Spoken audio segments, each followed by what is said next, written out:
Good day kapadyak. Sa video natin ngayon, checkin natin itong shock pump ng Sagmeat. O tara!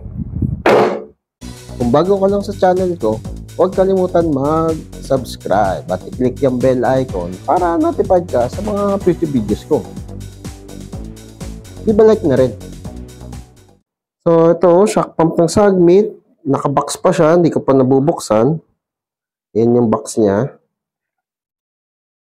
Kasi sabi dito, pwede din daw siya sa gulong. Which is, I don't recommend kasi dito nasira yung shock pump ko. Designed lang to para sa fork. So, nabili ko lang to sa Shopee ng around 680 ata. Parang nasa 700 na rin. Siyempre, ilalagay ko na lang sa description below yung Shopee link niya. So, kung natripan mo, di bilhin mo na lang.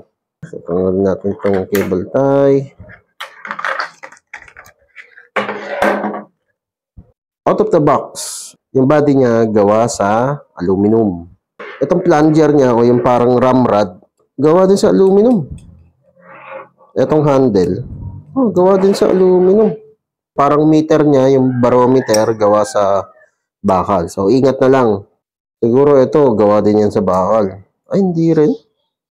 Mahina. So, stainless to guys. Sabi sa box, pwede daw siyang gawing pang-presta. So, paano kaya? Okay. Pag naka-extend siya, naka-presta mode siya. So, ipapasok mo na lang dyan yung presta.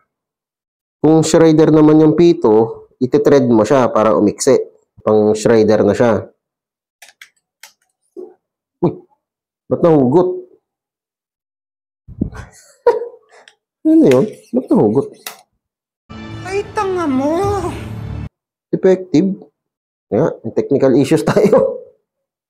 A few moments later. Nagka-issue lang tayo ng konti.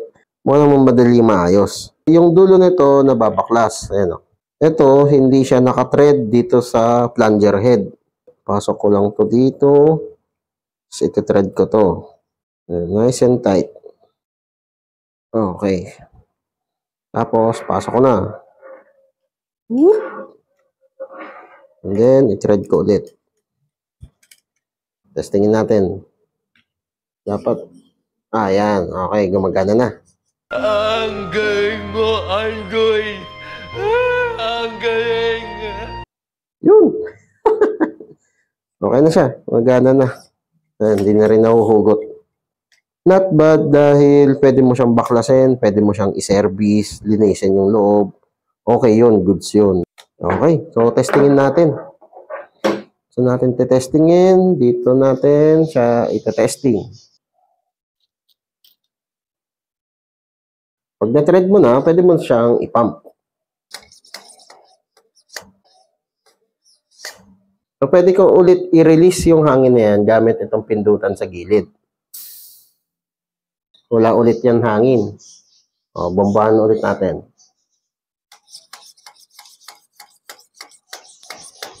Dito, gumalaw. So, nagkakarga na siya ng hangin. Okay, so ito, 80 na to. Dapat kapag nagpreno ako dito, hindi na yan gaanong lulubog. Mamamatay tayo dito sa ginagawa ko eh. Hindi pa nakahigpit yung stem eh. Renide na.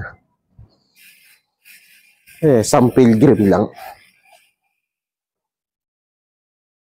Okay. So, lumulubog pa rin siya kapag pinipreno. Pwede yan i-adjust dito sa compression.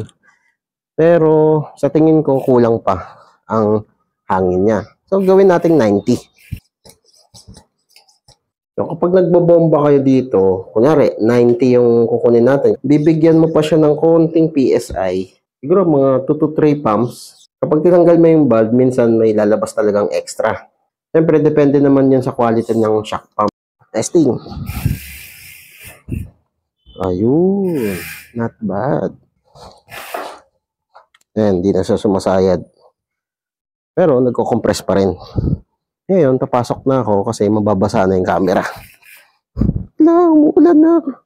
Okay, Sagmeat shock pump. Okay ba siya? Sulit ba siya? Para sa akin, okay na siya. Para sa presyo niya, nagawa naman niya yung trabaho niya ng mabilis saka swabe. walang naging issue. So, yun lang guys. So, kung nakatulong itong video na to, leave a like. O kung may katanungan ka pa sa mga air volume, sa pump, sa shock pump, comment down below lang. Okay, ayos. Whee! At naulan na, sakto lang. O kapadyak, kung na-enjoy mo itong mga video ko, leave a like at i-share mo na rin sa mga tropa pips mo. Makakatulong ito sa channel. Kung gusto mo pa manood ng ibang video, ito, meron pa tayo. Hindi tayo nauubusan. Ayan, katulad nito, saka ito. Oh, nood ka na. Madami pa tayong mga video na i-upload. Kaya, mag-subscribe at i-click yung bell icon para notified ka sa mga future videos ko. Maraming salamat. See you next time.